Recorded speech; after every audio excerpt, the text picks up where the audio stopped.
natureza é símbolo de divindade, onde as masas arbóreas e a auga forman un universo místico ou sagrado.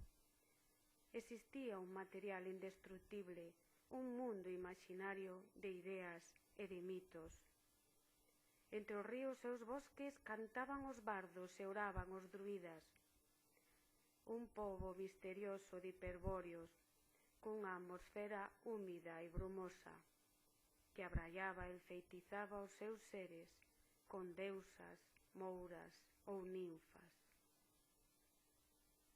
O tempo é sinal de evolución, de loita dos antepasados que aínda perdura. É sinal dun poder case sobrenatural que creou unha lenda castrexa que fala da transmigración das almas e da inmortalidade. A árbore, unha intermediaria entre o ceo e a terra, brindaba a protección e ofrecía ciencia, fortaleza e vida.